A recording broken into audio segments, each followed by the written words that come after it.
Mitsubishi Lancer Evolution 10.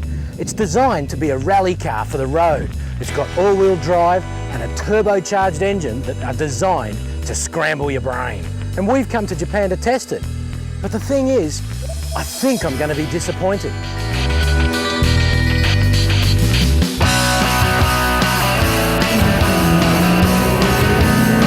Now we'll get to my foreboding in a moment, but we should do a quick background check on this Lancer. It's the Evolution 10. Mitsubishi calls it the first of the fourth generation of Evolutions.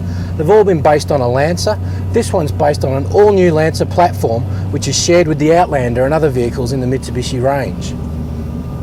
It's the same basic formula as all other Evos. That is, a sedan body with all-wheel drive and a 2-litre turbo engine. It's designed essentially as the basis of Mitsubishi's World Rally car. It'll be arriving in Australia in March or April 2008, and there'll be 2 specification levels. One will be priced around $59,000 and the second, with Bilstein shocks, IBAC springs and BBS wheels and a few other tasty bits, will be in the high 60s. All Evos share the same stunning new clothes that really make this race replica stand out from the crowd. So why am I concerned? Well, right from the start, the deck is really stacked against this Evo. For starters, the new Lancer platform's heavier and the Evo is an extra 110 kilos over the Generation 9. Secondly, the 2-litre turbocharged 4-cylinder engine has no more power.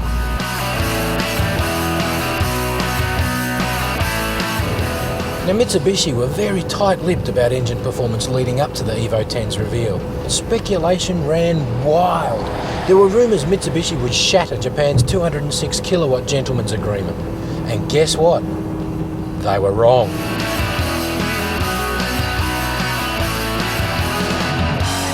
The Evo 10's got the same 206 kilowatts as before, the same 206 kilowatts as it's had since 1995. And no matter how much wine you pour down the engineer's throat, he doesn't reveal if there's a higher real power output. Trust me, we tried.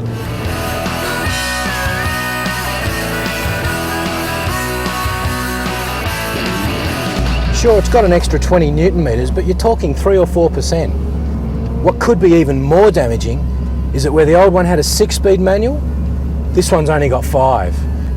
So it sounds to me like they've sapped all the fun out of it, but you're not really going to know until you give it a go.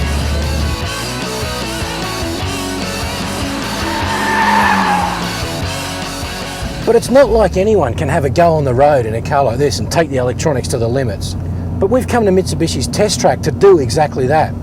We are going to chuck it around and see what it does.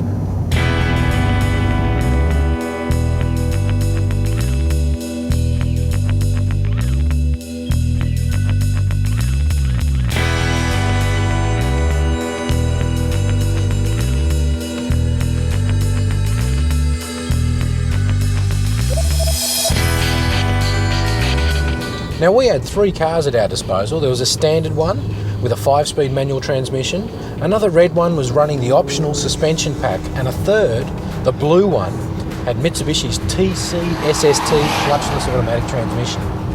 But this engine just doesn't have the rawness, the rudeness of the last one, but it does feel stronger. A few other things I'm picking up: doesn't roll as much in the corners. The steering just has a little bit more finesse to it. And let's be honest, this new chassis is fabulous, eminently chuckable and quite docile too.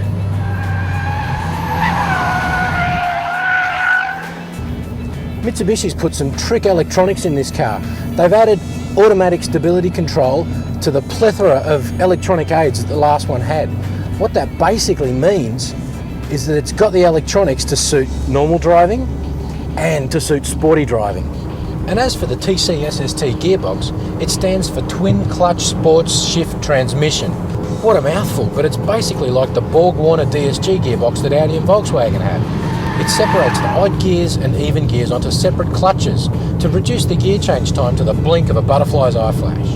And it works a bloody treat, especially when you dial it into hyper-quick super sport shift mode. In fact, I can't believe I'm saying this, but I'd pick the SST over the manual. So, When it's all said and done, the Evo 10 may be marginally slower in a straight line, and hell, it's the only conclusion I can reach since Mitsubishi chose not to reveal a 0 to 100 time. But the simple fact is that the Evo 10 is a whole lot more fun to drive than the Evo 9. It's quicker in corners, it's far more malleable, and it's less melodramatic. You know, Subaru said they wanted to make the WRX more sophisticated, and instead, they've just made it more soft. Mitsubishi, however, has proved that you don't have to dilute the driving enjoyment to achieve sophistication.